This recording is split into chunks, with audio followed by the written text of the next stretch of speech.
Hello बच्चों, तो कैसे हैं आप लोग। आज के इस वीडियो में मैं क्वेश्चन लेकर आया हूं ट्रिग्नोमेट्री का। क्वेश्चन व्हाइट बोर्ड पर लिखा हुआ है tan a की वैल्यू 3/4 दिया गया है, तो हमें cos a minus sin a upon cos a plus sin a की वैल्यू फाइंड करनी है, पता करनी है। तो कैसे इस क्वेश्चन को सॉल्व किया जाएगा, आइए देखते हैं ना। तो सबसे पहले जो दिया है उसको हम पहले देख लेते हैं। tan a की वैल्यू 3/4 दिया गया है, तो पहले आप बताइए tan a का फॉर्मूला क्या होता है। टेंजेंट का tan का फॉर्मूला क्या होता है, परपेंडिकुलर अपॉन बेस, यही होता है। tan थीटा की वैल्यू परपेंडिकुलर अपॉन बेस, यही tan थीटा की वैल्यू होती है। tan थीटा का फॉर्मूला होता है tan theta is equal to perpendicular upon base ना। तो यहाँ पे अगर tan a की वैल्यू दिया, परपेंडिकुलर अपॉन बेस की वैल्यू दिया 3/4, इसका मतलब क्या है कि परपेंडिकुलर कितना है 3, परपेंडिकुलर कितना है 3 और बेस कितना है 4। परपेंडिकुलर है 3 और बेस है 4 ना। तो सबसे पहले हम एक ट्रायंगल बनाएंगे जिसमें हमारा एंगल ए रहेगा। ट्रायंगल एबीसी बना दिया हमने, और यहाँ पे ट्रायंगल का एंगल ए है, इसी की वैल्यू 3/4 दिया। tan a की वैल्यू 3/4 दिया, मतलब परपेंडिकुलर 3 है, ये परपेंडिकुलर होता है और बेस ये 4 होता है। ठीक है, अब आप बताइए अगर ये 3 है ये 4 है तो ये कितना होगा। ये अब हम यहाँ पे पाइथागोरस थ्योरम लगाएंगे, क्योंकि ये राइट एंगल ट्रायंगल है ना। राइट एंगल ट्रायंगल है, पहली बात तो ये जान लीजिए। राइट एंगल ट्रायंगल में परपेंडिकुलर की वैल्यू अगर 3 हो, बेस की वैल्यू 4 हो, तो यहाँ पे हाइपोटेनस की वैल्यू क्या होगी, इसको पाइथागोरस थ्योरम से पहले हम निकालेंगे ना। पाइथागोरस थ्योरम से पहले हम फाइंड आउट करेंगे, पहले हाइपोटेनस की वैल्यू फाइंड आउट कर लेंगे और उसके बाद हमारा क्वेश्चन सॉल्व हो जाएगा। तो चलिए हम अप्लाई करते हैं पाइथागोरस थ्योरम को इस ट्रायंगल एबीसी में, जिसमें एंगल कितना दिया है, एंगल ए है ना।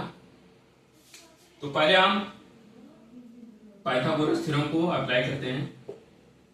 पाइथागोरस थ्योरम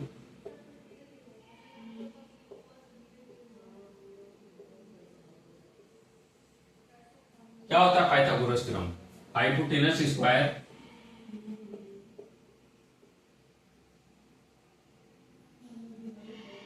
इसका 2 perpendicular square plus base square.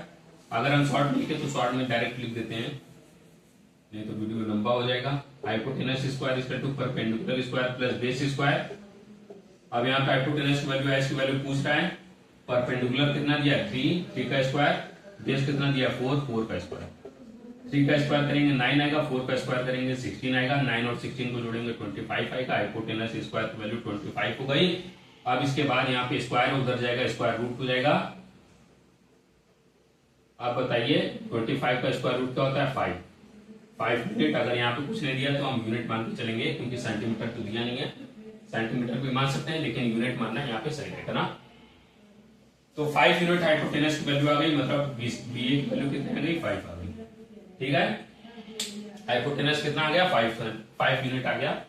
अब इसके बाद जो जो पूछा है उसको रखते जाइए और हमारा क्वेश्चन सॉल्व हो जाएगा। क्वेश्चन सॉल्व हो जाएगा। चलिए तो आइए हम पुट अप करते हैं और क्वेश्चन को सॉल्व करने की तरफ मूव ऑन करते हैं।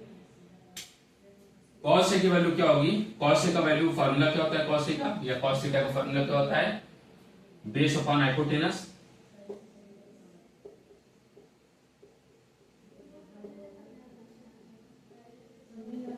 बेस कितना दिया है,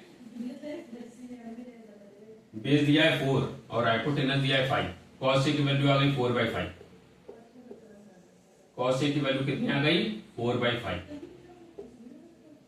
अब हम जानते हैं sin a का वैल्यू निकाल लेते हैं। sin a का फॉर्मूला क्या होता है, sin थीटा का फॉर्मूला क्या होता है, परपेंडिकुलर अपॉन हाइपोटेनस। परपेंडिकुलर कितना दिया है 3, परपेंडिकुलर कितना दिया है 3 और हाइपोटेनस कितना दिया है 5।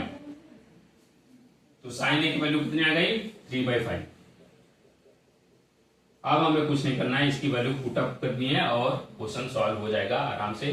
क्वेश्चन इजीली सॉल्व हो जाएगा। तो आइए देखते हैं कैसे सॉल्व हुआ। यहां तक आई थिंक आप लोग समझ गए होंगे। हमने कुछ नहीं किया, पहले tan a की वैल्यू जो दिया था उससे पहले हमने ट्रायंगल बनाया। और परपेंडिकुलर ये हो गया, क्योंकि tan थीटा का फॉर्मूला क्या होता है, परपेंडिकुलर अपॉन बेस, परपेंडिकुलर 3 हो गया, बेस 4 हो गया, 3 और 4 का ट्रायंगल बनाया और जिसमें हमने हाइपोटेनस की वैल्यू 5 निकाली पाइथागोरस थ्योरम का अप्लाई करके। फिर हमने cos की वैल्यू निकाली, sin की वैल्यू निकाली, क्योंकि cos का फॉर्मूला क्या होता है, बेस अपॉन हाइपोटेनस, और sin का फॉर्मूला क्या होता है, परपेंडिकुलर अपॉन हाइपोटेनस। ठीक है, अब हम आगे मूव ऑन करते हैं।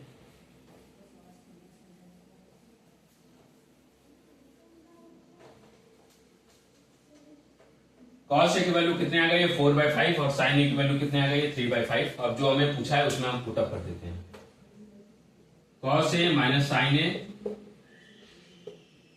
Upon cos a plus sin a, यही पूछा है।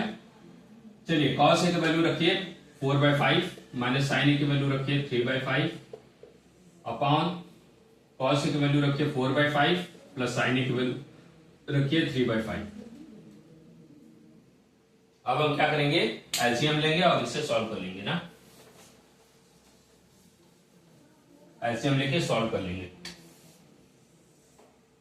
चलिए तो पुट अप करते हैं और पहले हम न्यूमरेटर को सॉल्व करते हैं। 5 और 5 का एलसीएम लेंगे, 5 आएगा, 5 को 5 से डिवाइड करेंगे 5 आएगा, मल्टीप्लाई करेंगे 4 से 1 आएगा, 4 ही आएगा, माइनस 5 को 5 से डिवाइड करेंगे 1 आएगा, 1 का 3 से मल्टीप्लाई करेंगे 3 आएगा, अपॉन 5 और 5 का एलसीएम लेंगे 5 आएगा, 5 को 5 से डिवाइड करेंगे 1 आएगा, 1 का 4 से मल्टीप्लाई करेंगे 4 आएगा, प्लस बीच में लगा तो प्लस लगाएंगे, 5 को 5 से डिवाइड करेंगे 1 आएगा, 1 का 3 से मल्टीप्लाई करेंगे 3 आएगा।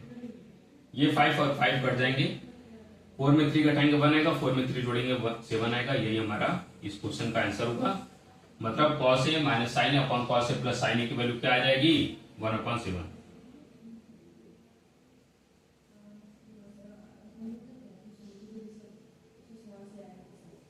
ये इस क्वेश्चन का आंसर है। आई थिंक आप लोग ये वीडियो समझ गए होंगे। अगर वीडियो पसंद आए तो वीडियो को ज्यादा से ज्यादा लाइक करें, हमारे चैनल को सब्सक्राइब करें और उन बच्चों तक पहुंचाएं जो किसी न किसी कारण से इस वीडियो तक पहुंच नहीं पाते। और ऐसे क्वेश्चन कंपटीशन में बहुत ज्यादा अपीयर होते हैं, बहुत ज्यादा दिखने को मिलते हैं। तो आप लोग अगर इस क्वेश्चन को प्रैक्टिस किए रहेंगे तो एग्जाम में बहुत ज्यादा बेनिफिट होगा। तो आज के इस वीडियो में इतना ही, धन्यवाद बच्चों।